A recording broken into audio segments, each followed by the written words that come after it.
Hello, my name is Nicola Askham, and I'm back with another in the Ask the Data Governance Coach video series. And today's video, I wanted to answer a question that one of my clients asked me, which is, when should I be looking at data quality rules and data quality reporting?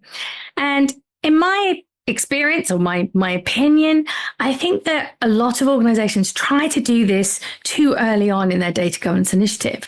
And the reason I say that is because if you haven't got your data catalog or your data glossary in place with your data definitions, how do you know what that data is properly? You haven't agreed that. You haven't had those conversations. So how can you possibly agree what makes it good enough? And the second reason I think people do it too soon is, in my opinion, not all data is equal. So do you need data quality rules and reporting on all of your data? So my view, probably not. Only the data that's the most important or the most critical to your organization. So until you've actually agreed a criticality approach and some criteria and got all your data assessed against that criteria, how do you know which is the most important data that will have data quality rules and reporting? So you can see where I'm going for this. I think it's a very valuable activity that we need to do, but we need to make sure we do it at the right time when we've done the foundation work first. Once we've done that, we can proceed to doing data quality rules, which sounds a really simple thing to do. I know, let's just get the business users to write some data quality rules.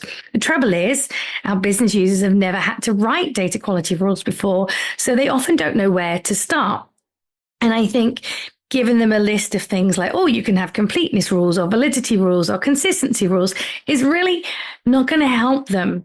What we need to do is actually ask them what makes their data good enough. And we only want this in business language. We might give them some clues like, does that data always have to be complete? Does it have to be accurate? Do you have a particular format that it has to be in to be considered valid? So we can ask questions to help tease out the business rules, but it is never a good idea to ask our business users to give us fully formed data quality rules.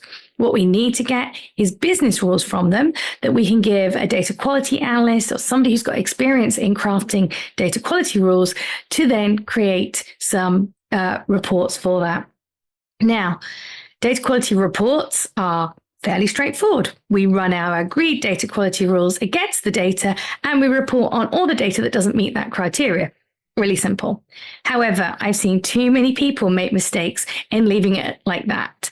And they just send the reports out and people either think, so what? Or if they do genuinely care, we haven't given them a process. We haven't told them what to do. So when you're delivering data quality reporting, make sure that you put in place a process around that says who's going to get the reports, who's responsible for actually looking into the exceptions and doing something about them. Because without that, it's a bit pointless in producing our reports in the first time. So I hope that was useful and giving you some ideas on perhaps when to start looking at data quality rules and reporting and how to go about it at a very high level.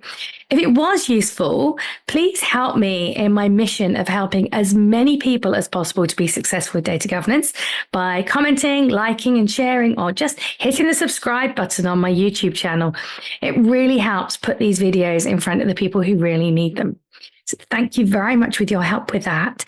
And if you've got a question that you'd like me to answer on a future video, please remember, just email them in to questions@nicolaaskham.com.